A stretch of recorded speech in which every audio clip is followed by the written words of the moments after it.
Welcome, Kripa. So we're here to talk about the new guide that you just launched, which is focusing on multi-capitals for private wealth owners. Can you help us understand what it is and whom it's supposed to help for what? Let me take a step back. We are a private foundation, and our mission is focused on supporting wealth holders to move their capital into impact. When we think of capital, typically we think of economic capital. In our work with wealth holders over the last decade or so, it became very clear to us that there is more than one type of capital that a wealth holder can leverage and use in their journey towards impact.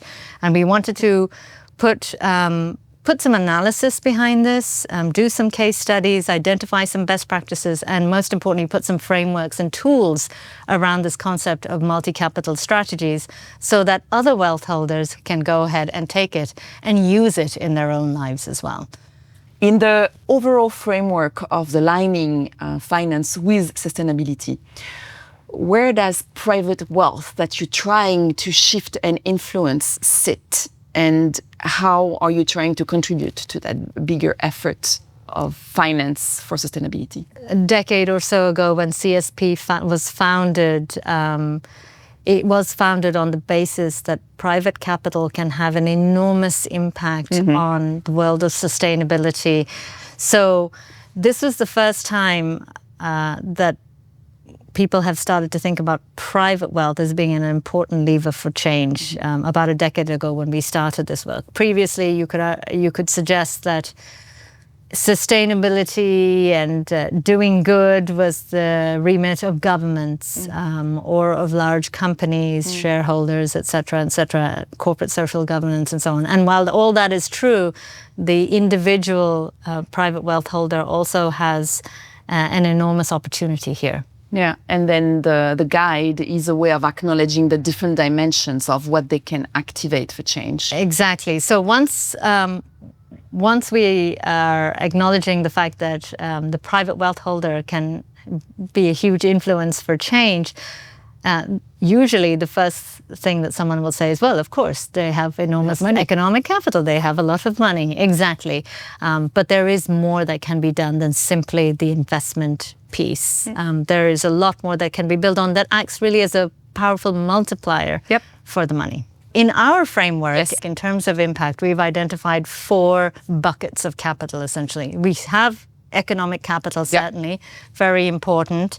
We have cultural capital. When you go to school, when you study, if you do an MBA, when you work, so on. These are the skills that you build up.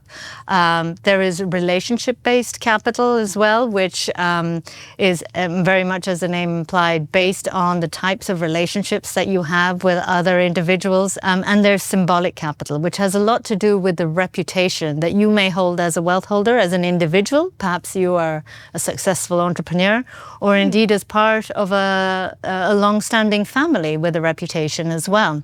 And there is a lot of power in that reputation that you can also leverage as you try and perhaps move a cause forward as an activist. I'm just thinking, as you say, there are other frameworks, right? One that is also connected to the intent ecosystem is the Capitals Coalition initiative and framework.